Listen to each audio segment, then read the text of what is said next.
Hey, it's me, Nalthazar, and welcome to another video. In this one, we're going to be taking a look at Cabal Patriarch's bundle. So, Cabal Patriarch is going to be the second of the new Odyssey mythic creatures that is being released as a bundle. Cabal Patriarch is 15 mana for a 7/7, and at the end of your turn, you may destroy the last other creature you control. If you do, target opposing creature gets -4/-4 until end of turn. When a creature you control dies, you may exile it. If you do, target opposing creature gets -4/-4 until end of turn. So, effectively, you can lose a creature, and in doing so, you can then make your opponent's target creature, right, get up to -8/-8 until end of turn. Or you could give that -4/-4 to two separate creatures. Octagon was really cool again and hooked me up with this so I could make this video. And so I've got some playtime here for you guys. This actually was this one was definitely the hardest of the exclusive showcases I've had to make, just because I was really trying to find a way that I could make this card work and be really cool. And I just couldn't find it. This one's definitely not a very strong one. It's basically 15 for a 7/7, and you really don't want to use either of the abilities too much. There are select cases where you're going to use them. I wound up pairing Cabal Patriarch with Angrath, and that definitely saved my bacon.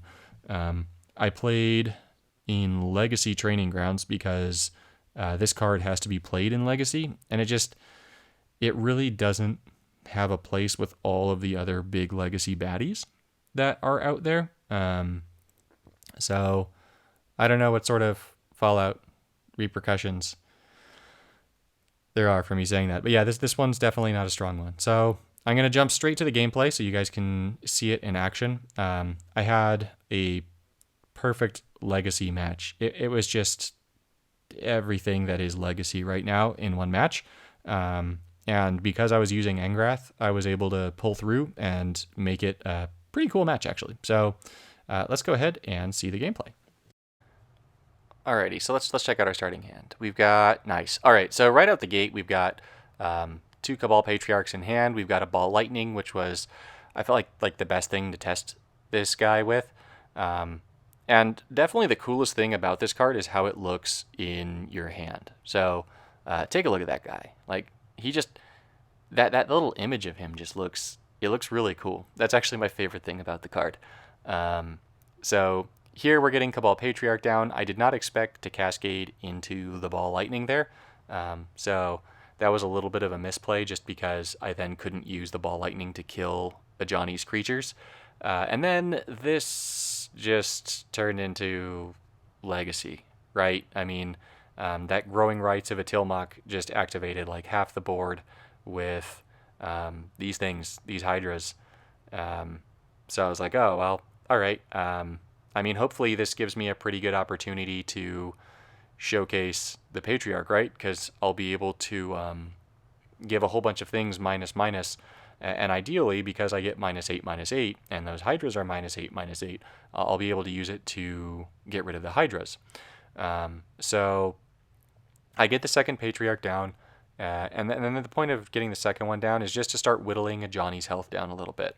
You'll see that this time I have saved the Ball Lightning in my hand. I did not want it to go off yet.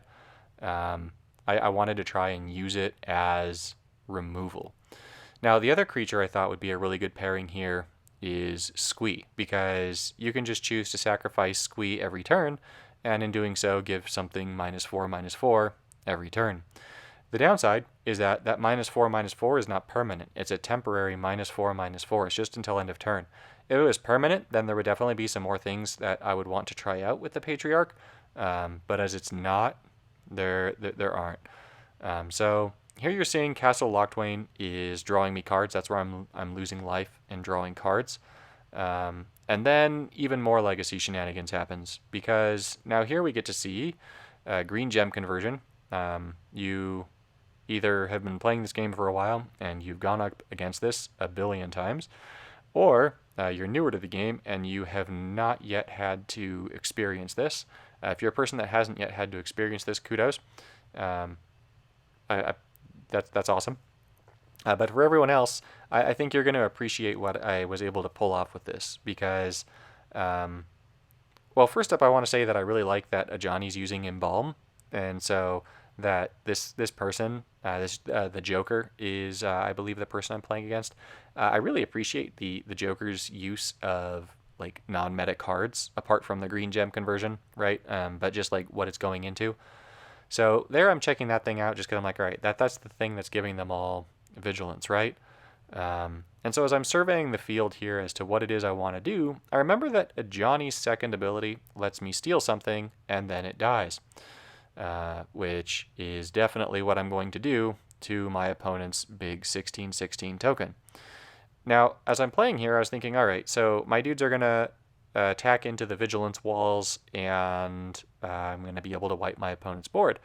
But this was before I remembered that vigilance has changed, and so the Patriarch would not be slamming his face up against those beefy meat sticks. Instead, Squee would be. But you know, we don't have very much love for Squee, so that's okay. Now, here's where you get to see the Patriarch activate, right? So I didn't want to exile Squee here because I wanted to have the Patriarch kill him first so I could get that first -4/-4 trigger. If I exiled Squee here, I would not get the first -4/-4 trigger, and as I wanted to get rid of that 8/8 double strike, I first wanted the Patriarch at end of turn to kill Squee, and then to be able to exile Squee to go ahead and kill that 8/8. So here you're seeing the Patriarch in action. It does work. It is able to get rid of stuff. And then I had an extra opportunity to give something --, but as you see, it's just until end of turn. So that thing remained. Now, Ajani goes ahead and plays a 16/16 beef stick, at which point I'm like, all right, cool. I've got a way of burning the world because I'm playing red, and I've got Hour of Devastation, which is awesome and crazy powerful. And so I'm just going ahead, looking through the different matches, and yeah, okay, let's take that black to red. We're going to go ahead and use Hour of Devastation. That's going to hit Ajani for 12. It's going to burn some stuff. It's going to let Ball Lightning come in and kill the big ugly. And then Dark Ritual is going to enable me to go ahead and play Behold the Beyond, which is going to give me a bunch of cards, a bunch of mana. And this is not looking too good for Ajani, apart from the fact that, you know, like the entire board is activating with his dead things. So here the dead things are coming back. But as you'll see up next to Angrath, I do have my second ability again. I was saving that just in case. You could say, well, why didn't you use your third ability? Ajani has a whole bunch of stuff going to the graveyard. You would have just burned him out. But remember, I'm trying to showcase the Patriarch here. So the Patriarch blessedly made it through this entire game. It was the first creature I played down and did not get removed. So the Patriarch was able to stick with me the whole time. Really proud of the Patriarch for that. So we're going to move Hour of Devastation up. We're going to go ahead and make that 5 match. I know you could say, hey, why didn't you just steal that big worm thing, Hydra, I guess, first? And I could have done that, but I wanted to give it a little bit of extra fire because, you know, that's just sort of how I am. And so now I'm going to go ahead, I'm going to take the Hydra, and with the Patriarch and the Hydra, we're going to go ahead and smash Ajani and say goodbye to the Joker. So, goodbye, Joker. Thank you for the good match and that cool deck.